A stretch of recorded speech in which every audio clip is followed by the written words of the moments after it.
Vanakkam Makkalae, welcome back to NINI-NetruIndruNalai. இன்னைக்கு நம்ம குயிக்கா one pot lunch box recipe தான் பார்க்க போறோம்.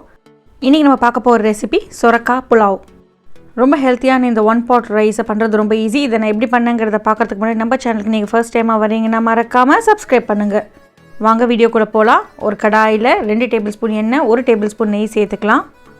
நீங்க நல்ல பெரிய பாத்திரமா எடுத்துக்கோங்க. பிரியாணிக்குலாம் யூஸ் பண்ணுவீங்களா? அதே கூட யூஸ் பண்ணிக்கலாம். இல்லனா ஒரு பிரஷர் குக்கர்ல கூட நீங்க பண்ணிக்கலாம். எண்ணெய் சூடானதும் ஒரு துண்டு பட்டை, ஒரு பிரிஞ்சி இலை, ஒரு ஸ்டார் அனீஸ், ஒரு 5-6 லவங்கம், ஒரு 5-6 ஏலக்காய் சேர்த்துட்டு நல்லா வாசனை வர வரைக்கும் இதை வறுத்துக்கோங்க.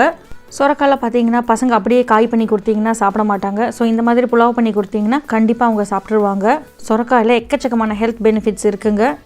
ஸோ அப்பப்போ உங்கள் டயட்டில் இதை இன்க்ளூட் பண்ணிக்கோங்க. அடுத்ததாக ஒரு 1/2 டீஸ்பூன் சோம்பு சேர்த்துக்கலாம். சோம்பு லைட்டாக பொரிஞ்சதுக்கப்புறமா ஒரு 1/2 டீஸ்பூன் ஜீரகம் சேர்த்துக்கோங்க.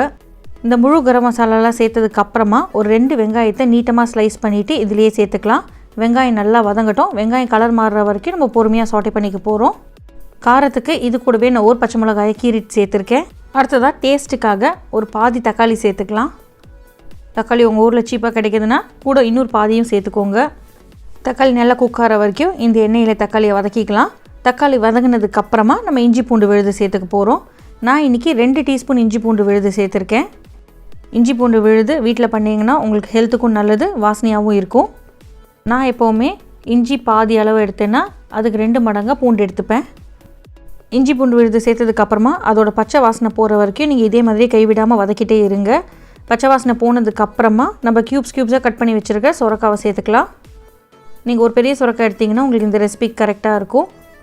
சொரக்காயை நல்லா அலம்பிட்டு தோலை சீவிட்டு இந்த மாதிரி பெரிய பெரிய க்யூப்ஸாக சாப் பண்ணி வச்சுக்கோங்க. அந்த சாப் பண்ண க்யூப்ஸ் பார்த்திங்கன்னா நான் 3 கப் எடுத்திருக்கேன். காய் சேர்க்குறதுக்கு எப்போவுமே அளவே இல்லைங்க. எவ்வளோ காய் வேணாலும் நீங்கள் சேர்த்துக்கலாம். சொரக்காய் பார்த்திங்கன்னா கொஞ்சம் தண்ணி விடும். அதனால ஃப்ளேமை கொஞ்சம் ஹை பண்ணிவிட்டு உப்பு சேர்த்துட்டு நீங்கள் அப்படியே சாட்டே பண்ணிக்கோங்க. சொரக்காவை தனியாக குக் பண்ணணுன்ட்டு இல்லைங்க. நீங்கள் ரைஸ் கூடவே அதை குக் பண்ணிக்கலாம். அது சமமாக வெந்துடும். நல்லா மசாலாலாம் சொரக்காயில் கோட்டார வரைக்கும் மிக்ஸ் பண்ணி விட்டுட்டு நம்ம ட்ரை பொடிகள்லாம் சேர்த்துக்க போகிறோம். ஒரு 1/4 டீஸ்பூன் மஞ்சள் பொடி சேர்த்துக்கிறேன். காரத்துக்காக ஒரு 1/2 டீஸ்பூன்லேருந்து 1 டீஸ்பூன் சிவப்பு மிளகாய் பொடி சேர்த்துக்கலாம். உங்கள் வீட்டு காரத்துக்கு ஏற்ற மாதிரி மிளகாய் பொடி அட்ஜஸ்ட் பண்ணிக்கோங்க. 1 டேபிள் ஸ்பூன் கரம் மசாலா சேர்த்துக்கிறேன். நீங்கள் கரம் மசாலாவுக்கு பதிலாக கறி மசாலா தூள் இல்லைன்னா பிரியாணி மசாலா எது இருந்தாலும் நீங்கள் சேர்த்துக்கலாம். இப்போ இது எல்லாத்தையும் நல்லா மிக்ஸ் பண்ணிவிட்டு இந்த பொடிகளோட பச்சை வாசனை போகிற வரைக்கும் ஒரு ஃபியூ செகண்ட்ஸுக்கு நீங்கள் சாட்டே பண்ணி விட்டுருங்க. அடுத்ததாக புலாவுக்கு தேவைப்படுற அளவுக்கு நம்ம தண்ணி சேர்த்துக்கலாம். நான் இன்றைக்கி 2 கப் அரிசி எடுத்திருக்கேன். அதனால் 3 கப் தண்ணி சேர்த்துக்கிறேன். 1 கப் அரிசிக்கு 1.5 கப் தண்ணி சேர்த்திங்கன்னா உங்களுக்கு அழகாக பூ போல் ரைஸ் வரும். தண்ணி சேர்த்துட்டு நல்லா தண்ணி கொதிக்கணும். அது வரைக்கும் நம்ம கொதிக்க விட்டுக்க போகிறோம். புலாவோட ஃப்ளேவருக்காக நம்ம பொடி பொடியாக நறுக்கின மின்ட் லீவ்ஸ், கொரியாண்டர் லீவ்ஸ் சேர்த்துக்கலாம். அதாவது புதினா இலைகளும் கொத்தமல்லி இலைகளும் மேலே அப்படியே தூவி விட்டுட்டு கலந்து விட்டுருங்க. தண்ணி நல்லா தளன்னு கொதிச்சதுக்கப்புறமா நம்ம ரைஸ் சேர்த்துக்கணும். 2 கப் பாஸ்மதி அரிசியை நான் நல்லா களைஞ்சிட்டு ஒரு 20 நிமிஷத்துக்கு ஊற வச்சுருக்கேன். ஊற வச்ச அரிசியிலேருந்து தண்ணியெல்லாம் வடிச்சிட்டு சாதத்தை மட்டும் இதில் சேர்த்துக்கலாம்.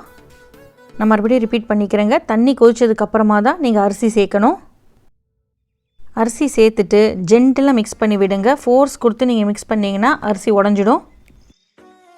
கலந்து விட்டுட்டு உப்பு கரெக்டாக இருக்கான்னு செக் பண்ணிக்கோங்க. அந்த தண்ணி எடுத்து கொஞ்சம் டேஸ்ட் பண்ணி பார்த்தீங்கன்னா உங்களுக்கு தெரியும். உப்பு லைட்டாக கரிக்கணும். அப்படின்னா உங்களுக்கு சாதத்துக்கு அது கரெக்டாக இருக்கும். தேவைப்பட்டால் நீங்கள் இந்த ஸ்டேஜ்லேயே உப்பு சேர்த்துருங்க. உப்பு சேர்த்ததுக்கப்புறமா ஒரு எலுமிச்சை பழத்துலேருந்து நம்ம சாறு பிழிஞ்சு விட்டுக்கலாம். லெமன் ஜூஸ் சேர்க்கும் போது நம்மளுக்கு புளிப்பு, உப்பு, காரம் எல்லாமே இந்த டிஷ்குள்ளே வந்துடும். லெமன் ஜூஸை பிழிஞ்சு விட்டுட்டு நல்லா ஒரு தடவை கலந்து விட்டுட்டு நம்ம தம் போட்டுக்கலாம். 1-2 நிமிஷத்துக்கு இது கொதிக்கும் போது உங்களுக்கு மேலே அரிசி தெரிய ஆரம்பிக்கும். அந்த மாதிரி ஸ்டேஜ் வரும்போது ஃப்ளேமை நல்லா லோ பண்ணிவிட்டு மூடி போட்டுட்டு ஒரு 15 நிமிஷம் இதை அப்படியே டிஸ்டர்ப் பண்ணாமல் வேக விட்டுருங்க. 15 நிமிஷம் கழிச்சிட்டு நீங்கள் ஒரு 10 நிமிஷம் ரெஸ்ட் கொடுத்ததுக்கப்புறமா மூடியை திறந்துட்டு கலந்து விட்டுட்டு சூடாக சர்வ் பண்ணலாம். தொட்டுக்கிறதுக்கு பெருசாக எதுவும் இருக்கணும்னு அவசியம் இல்லைங்க. ஒரு தயிர் பச்சடி இல்லைனா வெறும் தயிர் இல்லை ஒரு சால்னா இருந்தால் சால்னா கூட தொட்டு சாப்பிட்லாம். ரொம்பவே நல்லாயிருக்கும். கிட்ஸ் ஆஃபீஸ் லஞ்ச் பாக்ஸு கூட இந்த ஒன் பாட் ரைஸை நீங்கள் டக்குன்னு பண்ணிவிட்டு சர்வ் பண்ணிடலாம். பாட்டில் கார்ட் அதாவது சொரக்காய் பார்த்திங்கன்னா ரொம்ப காமனாக ரொம்ப ஈஸியாக நம்ம ஊரில் கிடைக்குங்க. ஸோ இந்த தடவை வாங்கினீங்கன்னா இந்த ரைஸை ட்ரை பண்ணி பாருங்கள். ட்ரை பண்ணி பார்த்துட்டு எப்படி இருக்குன்னு சொல்லுங்கள். உடம்புக்கும் ரொம்ப நல்லது, ரொம்பவே டேஸ்டியாகவும் இருக்கும்.